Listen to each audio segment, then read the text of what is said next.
Hello and welcome to Game Theory, the #1 DraftKings prep show in all of the land. I am your host, Monk, aka the Monkmatician, and this very episode, guys, we're going to be breaking down all 14 fights from a DFS perspective headed into UFC Vegas 60. Before we get started, hit that like button, hit that subscribe button as well, guys. We're on the road to 400. I'm about 14 or 13 subs away. It only takes you a second, and it helps me a ton, so be sure to do that. I really do appreciate it. And also, be sure to check out TeamRiseOrFall.com. If you play DFS of any kind, get on over to TeamRiseOrFall.com. Use code MONK, M-O-N-K. Save yourself $10 on a subscription today.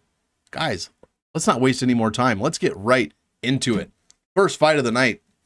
We have Nicholas Motta, Cameron VanCamp. Both these guys have one fight apiece. I'm going to try to speed through this. I've been so late on these videos this week, and now I'm running out of time, so I'm going to try to speed through this a little bit. Motta, VanCamp, one fight apiece. VanCamp scored better, but gave up way more points. 2.95 points a minute. 6.53 is what he gave up in less than 3 minutes of total fight time. Motta scored 1.21 points against Jim Miller and gave up 100 when he lost. He's $800 more than his average salary. This one is a high variance, low skill type fight. I don't know which side to be on. Honestly, I'll probably be close to 25-25 on this one just because I don't know. I think VanCamp could finish it at any time. Motta has huge power as well. The strength of schedule is going to lean Motta here. But like I said, Motta losing to Jim Miller in the second round, and Fiallo smashed VanCamp less than 3 minutes into his UFC debut. Here are my projections. Finish rates. Not a lot to go over from these guys' fights. Neither one has landed any takedown or control time. I expect this to be a striking fight. VanCamp's going to be way bigger. I guess I'll lean VanCamp then for that. I'll try to give you picks in this one as well. I'll lean VanCamp, so maybe a bit more exposure to Cameron VanCamp, which is nice because he's only 6,900 compared to 9,300. I don't know, if Motta comes out here and smashes VanCamp, then I'll say, okay, yeah, he was worth the 9,300. That salary difference was probably right. But I mean, there's no reason for this in my opinion. I'll be on the VanCamp side, 6,900. That is how I will be playing this one. Here's a fight I'm actually excited in. Tony Gravely going against Javid Basharat. Gravely 4-2 in the UFC. He is 7,600 this week. The underdog to a guy that has one UFC fight and scored 65 points in that UFC fight, in that decision win. I love the Gravely side here. He's one of the best DraftKings scores on the card. 5.24 points a minute. 110 when he wins. He does allow a bunch when he loses, but he's also $1,200 under his average salary, average value of almost 10. Basharat, like I said, only one fight in the UFC, and that was against Trevin Jones. And guys, he only scored 2.37 points a minute and only 65.6 points when he won. He is $100 under what his salary was last time. I love Gravely here. I think he's got cardio for days. I think he's got takedowns for days, and he has power as well, as we saw in his last fight when he put down Johnny Munoz with the shortest punch I've ever seen. Gravely, 3 out of 4 wins over 100, 2 of them over 110. I just don't trust Basharat yet. The last big stat for Gravely that I do like, 2.62 points per minute in takedowns and control time. So if he can get any of that going against Basharat, I am going to love it. Now, there is a huge size difference here, but the same reach. Basharat's 4 inches taller, but they both have a 69-inch reach. The strength of schedule is not very close. It's Gravely all day. And Gravely, like I said, 4 of his last 5 he has won. Smashed Munoz, smashed Oliveira, lost to Nate Maness in a close fight, and Burchek and DeFreitas. Meanwhile, Basharat's only UFC fight was against Trevin Jones. Here we go. Tony Gravely trending way up while his opponents trend way down. We love to see that. The projections much higher for Tony Gravely, and I think it's justified. I will be on the Gravely side big this week. I love the $7,600 salary and the stats that Gravely has been putting up. So give me Tony Gravely to win this fight and to hopefully make optimal at that cheap salary. Next fight, guys, Maria Agapova going against Jillian Robertson. I love the Robertson side here. I'm picking her to win. I think she gets the sub over Agapova. We can go over all these stats if you want. Here's the ones that matter. Agapova, subbed by Marina Moroz, subbed by Shanna Dobson, guys. Or not subbed, beaten by Shanna Dobson. Finished, by Shanna Dobson in the second round. Not a good look there. And she got worked on that whole fight. Tons of control time against. I love Jillian Robertson here. I think she has a great chance of subbing Maria Agapova. Agapova does score well, 4.45 a minute, 103 when she wins, but she is 2-2 in the UFC. Robertson, 7-5 in the UFC. One of the most surprising things I've learned all week, Robertson, only 27 years old. Can you believe that? 12 fights in the UFC. She is 27 years old.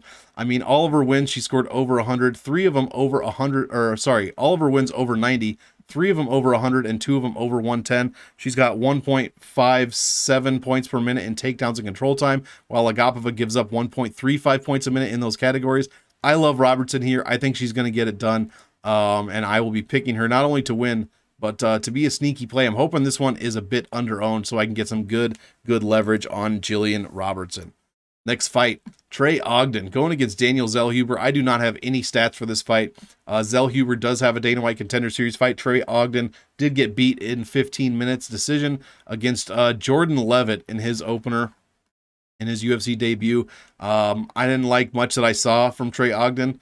Daniel Zellhuber, I assume, will win this fight. I don't know much about him. He did score 3.82 points a minute in his DWCS fight. Only 87 in that 15-minute win, though. I mean, pretty much the same on takedowns and control time. You know, these guys have bad strength of schedules. I don't like really anything I'm seeing. I will be fading this one overall until I know what these guys can do. And to pay a newcomer, to pay $9,400 for a UFC debutant seems insane to me.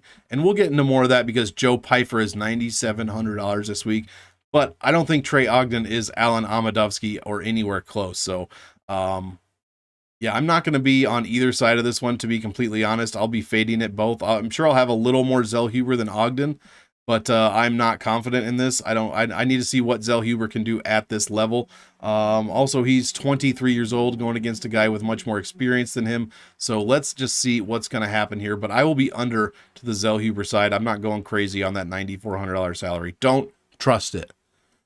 Here's talk about don't trust. I mean, Loma Lookboonmee and against newcomer Denise Gomes. Gomez? I'm going to say Gomez, hopefully. Loma Lookboonmee is $9,500 this week, guys. She scores 2.72 points a minute, 78 per win. I mean, she's 3-2 in the UFC. Let's see. She has no finishes in the UFC. Only one finish in her entire career, actually. Let's see. 0.6 points per minute in takedowns and control time. Nothing crazy. Her strength of schedule is worse than the newcomer, Denise Gomez. You want these numbers to be in the 70s. We're at 60 for Loma Lookboonmee. She's just coming off a loss to Lupita Godinez.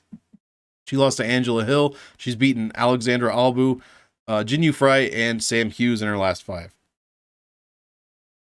Trending down while her opponents trend up. You never want to see that. Very low projections. Non-existent finish rates here, guys. What are we going to get? I mean, 9,500, you need a first-round win to make optimal, pretty much, or a ton of takedowns and a few knockdowns and a second round, third-round finish. But you got to have a ton of action going before that in order to make optimal. Lookboonmee, she has no knockdowns. She's never been knocked down. Her takedowns are, let's see, she only scores 17% of her points off of takedowns. Control time is 7% of her total points, so we're at less than 25% of her total points there. I don't know how she's possibly going to make optimal lineup. I would say play 0% of Lookboonmee, but everyone's going to be playing 0% of Lookboonmee. I think her average ownership, last I checked, which was yesterday, was like 13%. So immediately I want to go over that because of the salary voodoo and the, she should smash Denise Gomez here. But it's Loma Lookboonmee, guys. She doesn't smash anyone. So at first, I want to be over the ownership rather. I think the ownership's going to dip. Actually, I think it's going to be closer to 10%. You're going to have to decide. Basically, I'm not going to tell you to go over. I'm not going to tell you to go under. I think 10% might be fine. I think a lot of people are going to be under the field on Loma Lookboonmee this week for good reason. But it might not hurt to get a few sprinkles of her in there, maybe over the projections or over the ownership, because this seems like, I don't know what this seems like. I hate it. I just know that I hate it. I don't want to put her in, but that salary is one of the best salaries to play. Has a 90% win rate, has a 50% optimal rate. Just gets tough when you have Loma Lookboonmee in there. So I'll pick Loma to win for sure. But I don't know about the optimal. Aspen Ladd, 8,400 against Sarah McMann. I'm picking Sarah McMann in this fight. I love her takedown and control time upside. 3.52 points per minute, 93 when she wins, and she has made optimal in 1 out of her past 2 fights. She doesn't give up a ton of points. She's under her average salary. Aspen Ladd is, I don't know what to think about her UFC career. She's 4-3, 3.3 points a minute, 99 per win. She also gives up 94.5 when she loses. Average value of 8.23. Both of these women, I mean, Aspen Ladd has a decent takedown and control time game, 1.15 points per minute. You're not going to get that on Sarah McMann, I don't think. Sarah McMahon's going to be the one taking you down and controlling you. That's how I personally see this one. Aspen Ladd, her striking leaves a lot to be desired. I just love the McMann side here. I love the takedown upside. I mean, overall, you know, not a ton of strikes being thrown by McMann, but that's not her game. She controls 78% of the total grappling time, and she spends, let's see, 73% of her total fight time fighting inside the distance. Meanwhile, Aspen Ladd is only at 52%. The strength of schedule is not even close. Sarah McMann dominating by a few points per category. Aspen Ladd is 2-3. Both these women are 2-3 in their past 5. Aspen has lost to Raquel Pennington, Norma Dumont, and Jermaine Durandamy. McMann has lost to Pena, Renault, and Vieta. The Carol Hossa fight did a lot for me in recency bias. Sarah McMann looked fantastic in that fight. 4 takedowns, almost 70% control time. And Aspen Ladd did give up a ton of control time to Yana Kunitskaya, even though she did knock her out in the 3rd round. It is a thing that has happened. So I love McMann for this fight. I think she's projected more points. What's going on with my camera here? I think she's projected more points due to the takedown upside, and I absolutely love it. So give me McMann, and she will be the one I'm taking in DraftKings this week at the dog salary of $7,800. Guys, we are flying through this.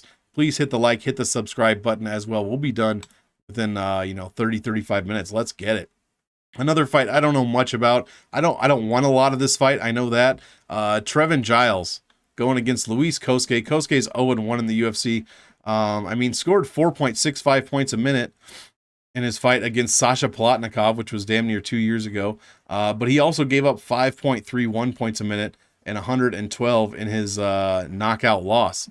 Trevin Giles on the other side does have, this guy's only 2 of his UFC fights out of 9 have gone to decision, is what I'm trying to say. He's getting knocked out. He's knocking out. He's getting subbed. 2.64 points a minute, 85 per win, gives up more than that. He's also $700 more than his average value. Only 2 of his wins over 90, one of them over 110. He does score decently on the ground, 0.82 points per minute for Trevin Giles. I'm on the Giles side here. I don't trust Luis Cosce. I don't trust either of the Cosce brothers at all. The last time we saw one, it was Orion, I believe, against Blood Diamond, and somehow he dragged that fight into all 15 minutes. Just garbage. Giles is coming off 2 losses to Dricus du Plessis and Michael Morales. I don't think Cosce is on that level, so I do like Giles here. I don't like this fight. I don't really like either of these fighters, especially for DraftKings. I don't think either one has ever made the optimal lineup. Give me Giles to win, but at $9,100, like, what are we doing here? 85 points per win. Cosce is going to have to get finished, I believe, and finished early for Giles to make the optimal. Not a great salary to play. Like I said, I do like him to win, but man, how you have to pick him against Cosce, because Cosce's 0-1. Has 1 fight in the UFC and hasn't fought in 2 years. So of course you're going to pick Giles at 9,100, but I don't know if I'm going to roster him in too many of my lineups at that salary range. There's a few guys that are, let's take a look here. Who else is around this range? Pat Sabatini, Cory Sandhagen. I don't even need to click on anything else other than that. I'd rather have both those guys 100% of the time over Trevin Giles. So I will be skipping this one, picking Giles to win, but I'm not going to have a ton of this in DraftKings. Next fight, Damon Jackson going against the aforementioned Pat Sabatini. I love Pat Sabatini in this fight, guys. He's a perfect 4-0 in the UFC. $9,000 salary against $7,200. Our numbers are great here. 4.36 points a minute, 96 per win. He only allows 1.65 a minute. Damon Jackson allowing 3.31 and 98 per loss. I absolutely love it here. The takedowns and control time points for Pat Sabatini, 2.39 points a minute. Jackson, obviously, 1.71 for him, but he also allows over 1 point a minute in those categories. 1 point, I don't even know, 1.3. points per minute and takedowns and control time. Damon Jackson, the older fighter as well. I think his run comes to an end. It's been very impressive. Rosa, Kirk, and Argueta, 3 fights in a row. Has a great strength of schedule. I think Pat Sabatini is going to win here, and I think he could even get it done inside the distance, to be completely honest. I'd be looking at a nice little Pat Sabatini submission here over Damon Jackson would be huge. Possibly putting him on the optimal lineup. The $9,000 salary is a great one to target. Sabatini scores from everywhere, which you do love to see when you're rostering guys in GPP tournaments at DraftKings. Damon Jackson has also had some holes in his game as well, so we love to see that. Yeah, I'll be all over the Pat Sabatini side here at $9,000. I'll have a little bit of Damon Jackson, but honestly, not much. I think Pat Sabatini's probably his best opponent easily since Ilia Topuria, maybe Mirsad Bekti. I think Pat Sabatini is one of the better guys he's fought recently. So give me Pat. I think he gets it done inside the distance, but I wouldn't be surprised at a good score, even if it goes all 3 rounds from Pat Sabatini. So give me Pat at $9,000. Next fight, a must play. Anthony Hernandez, Marc-Andre Barriault. This is probably one of our first must play fights of the entire card. 8,700 for Fluffy Hernandez. What is there to not like about this guy? 4.82 points a minute, 115 when he wins, the best number on the card. He does give up a ton of points, 3.32 and 108 when he loses. Average value of 9, and he is 440 over his average salary. Meanwhile, Marc-Andre Barriault, 3.16 points a minute, 104 per win. Gives up over 3.5 points. Himself. Not a very good average value. Has been finished, I believe, by Chidi. Chidi knocked his ass out in less than a minute. In his last fight, I believe. No, 2 fights ago. So it would have been February. Yeah, he came back 2 months after that and smashed Jordan Wright. So that is interesting to note. I love Fluffy Hernandez here. I think we have tons of takedown potential. 2.64 points per minute in takedowns and control time for Hernandez, and Barriault gives up 1.07 points per minute in those categories. So I think we have a ton of rinse and repeat takedowns here if Hernandez wants to, and I think we are live for a submission win here for Hernandez as well. I love this fight for DraftKings. I will be targeting the shit out of it. Hernandez smashed up Josh Friend. Let's see what he scored. 117 in a decision win. 8 takedowns, 71% control time. This is what you're going to get out of Hernandez if you don't get a sub. So I absolutely love to see that, points in the triple digits, well over triple digits, and you're making optimal at this salary, at that price range, or at that score range. So I absolutely love to see that. The finish rate is very good for both of these guys. Finishes in wins in the UFC, 2/3. Finishes and losses, 50%. So these guys are out here getting finishes and getting finished as well. So let's see, Hernandez, in his last 5, Marcus Perez got a sub on him, and Kevin Holland knocked him out in less than a minute. So we definitely have some optimal fighters here, in my opinion. I'll be heavier on the Hernandez side. I'm picking him to win over Barriault. But Barriault's a big dude, man. Who knows? It's like a truck. So give me Hernandez, but give me this fight as a whole to target for DraftKings. Check out Odds on Optimal as well, where we do talk a bit about this fight. That link will be in the description below. Next fight, Tanner Boser going against Rodrigo Nascimento. I think I like this fight for DraftKings, but I also think it's mispriced. Tanner Boser, $8,800, only 2 points a minute, 88 points per win. Has the best defensive pace on the card, just 1.35 points a minute and 54 points per loss. Nascimento on the other side gives up 4.91 points per minute, guys. Almost 5 points a minute is what he's given up. And in his one loss, he gave up almost 141 points. I like Boser here. I think Nascimento is going to gas out early. Boser has a head like a truck, and he also has decent cardio for a big guy. So if he can avoid the takedowns from Nascimento in the first round, I think Boser has a very good chance of not only winning this fight, but possibly finishing it late in the later second to third round. That's just how I see this one. Strength of schedule is very bad for both guys, well under 70 in every category for the most part. Nascimento wins over Mays and Badeau. And Badeau, that win was close too. I mean, Nascimento pulled Badeau on top of him at one point. So Who knows what's going on there? I like the Boser side here. I don't think he's going to be easy to submit. He's never been submitted in his career. Could it happen? Absolutely. But I'm on the Boser side here, the more experienced fighter overall. I mean, this guy's got 29 pro fights compared to 9 for Nascimento. And Nascimento hasn't, I mean, both these guys haven't fought in over 400 days. So well over a year, each of them since each of their last fights. I'm on the Boser side here. Like I said, he has to avoid the early takedowns from Nascimento. If he can do that, Nascimento's going to gas himself out like immediately. So give me Tanner Boser here. As far as odds to make the optimal, I think it could be a lower scoring fight, even if it is a finish, but I will have my shares of Tanner Boser here. Next fight, I hate this for DraftKings. Alan Amedovski going against Joe Pyfer. Pyfer, $9,700 this week. Why, DraftKings? Why did you skip $9,600 and go to $9,700? We've never even seen the salary since they've changed their salaries and their scoring model. So I don't know what we're doing here. You can't put Amedovski in your lineup. I mean, I guess you can. Less than 10% in case he bonks Pyfer, because we don't know anything about Pyfer. He's got 6 minutes of DWCS fight. That's all the film that we have on him under the UFC umbrella. You know what I mean? He did score 5.32 points a minute, 105 in that win. Only gave up 1.58. Meanwhile, Amedovski gets bonked every single fight. 6.25 points a minute is what he gives up. He's 0-3 in the UFC. How does he have this fight? Well, it's probably just to welcome in Joe Pyfer, and he'll be cut directly after this. That's how I see this one going. I'll probably have close to 0% of Amedovski. I do not think that he's going to finish Pyfer in the first round with one single punch, which is his path to victory here. I don't think that's going to happen. So give me Pyfer. I just don't know how much I'm going to get to of him. 9,600 last week was only the second time it's made optimal since 1/121 out of like 28 times. It's only made optimal twice. Once before last weekend. So what is 90? I mean, he's going to have to score 120, 130 on Amedovski to make optimal. I don't put it past him though. Amedovski's probably the worst fighter on the entire roster. I don't see, he gives up 2. I'm not going to talk about this fight anymore. If you want to roster Pyfer, go ahead. He is the most expensive fighter we've seen in quite some time. In fact, the most expensive fighter we've seen since before 2021. So if you're comfortable with that, put him in your lineup. He's probably going to get a win. He's probably going to get an early win. He's probably going to score over 100 points.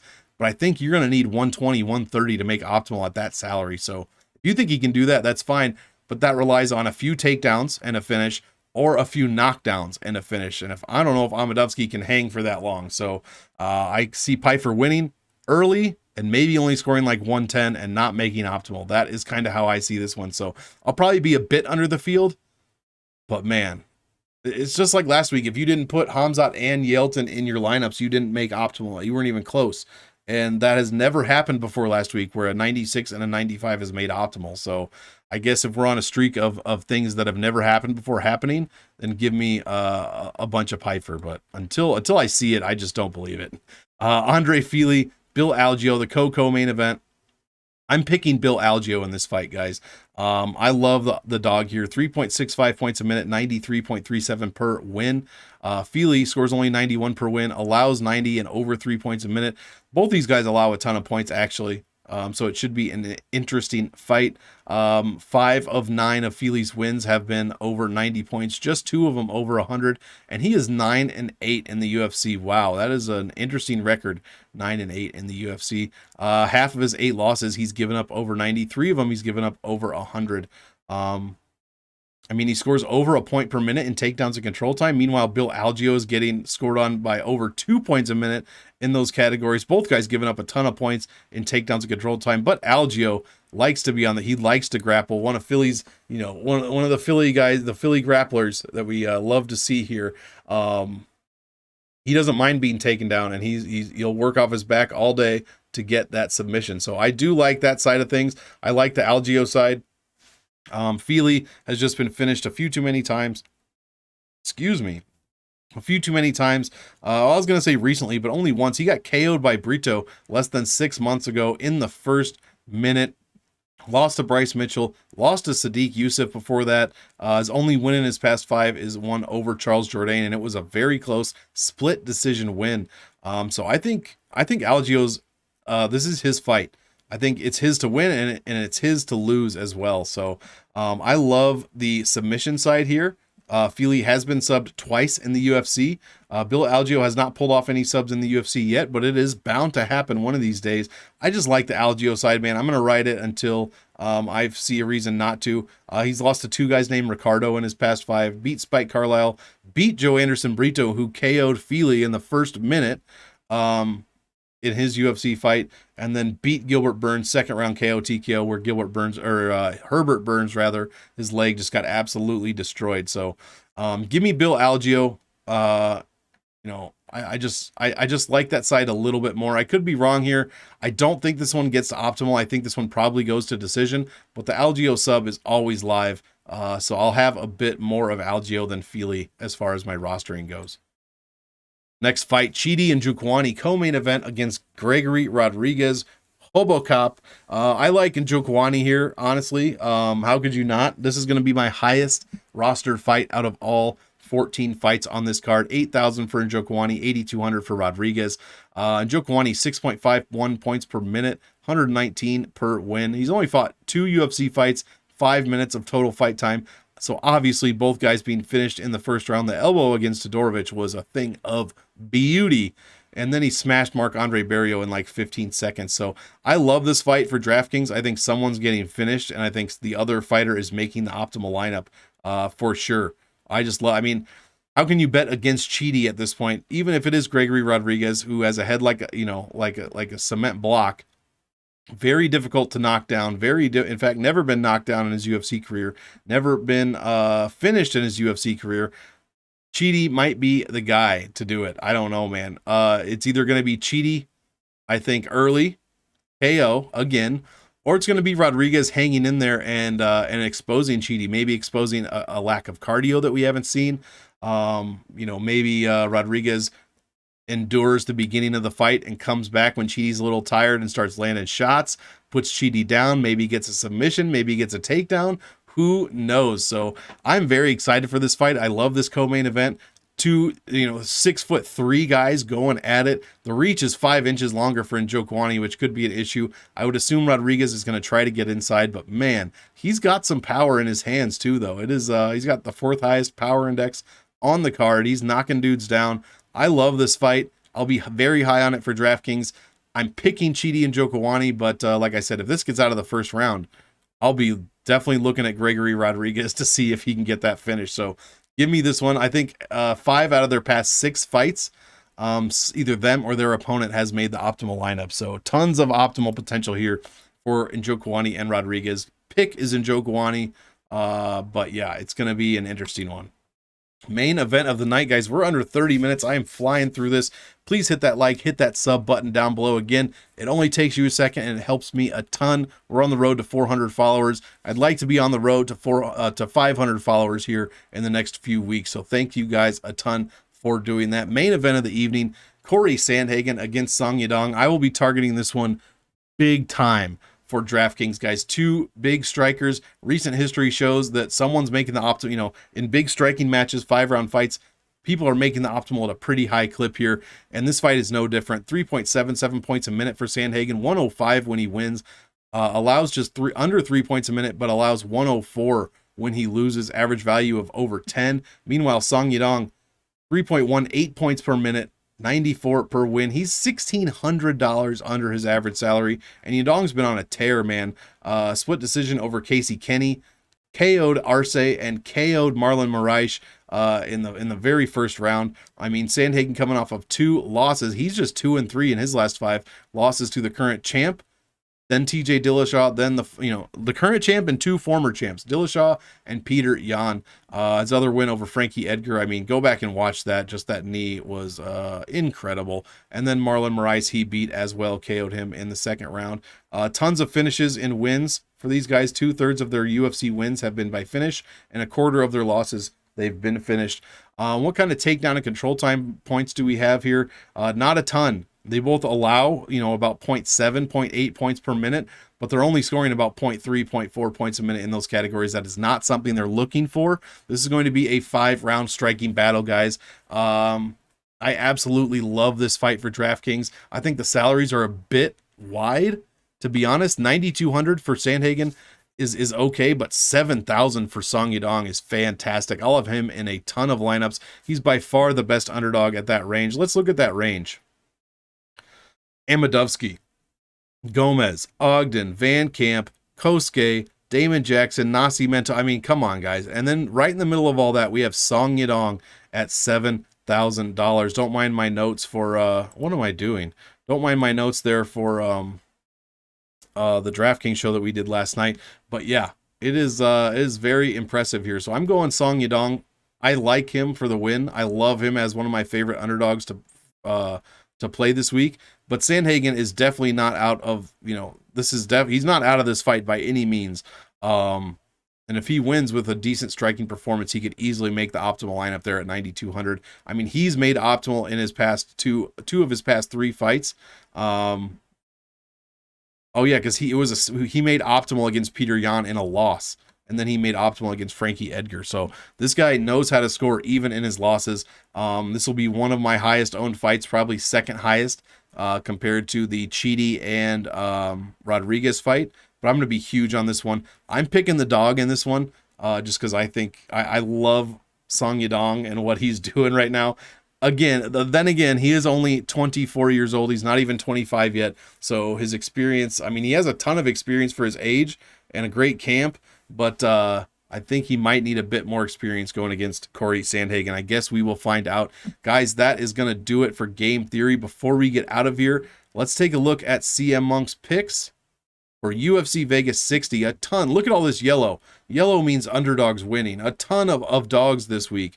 And these are CM Monk picks, not my personal picks, but just according to stats, what he thinks is going to happen. Nicholas Motta by finish, Tony Gravely by finish, Maria Agapova by finish. I don't like that one. I like Robertson here. Daniel Zellhuber by decision.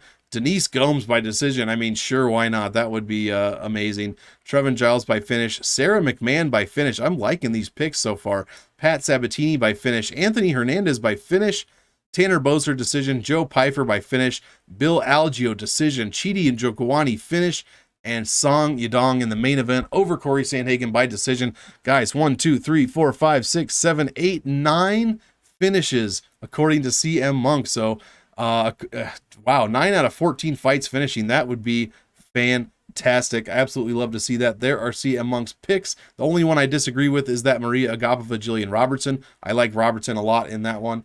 And yeah, that is going to do it, guys. Thank you for hanging out with me for about half an hour, breaking down all the fights from a DraftKings perspective. If you have any questions, please leave them in the comments below. And also in the description, guys, be sure to click on Odds on Optimal, where I go over really quickly in about 10-15 minutes all of the fights from a totals perspective, who has the best chance to make optimal lineup. And then on the MMA Engine, Salary Voodoo is also out, so be sure to check that out, guys. There's nothing left to do other than say I hope you all enjoy the fights. So enjoy, and we will see you in the next one.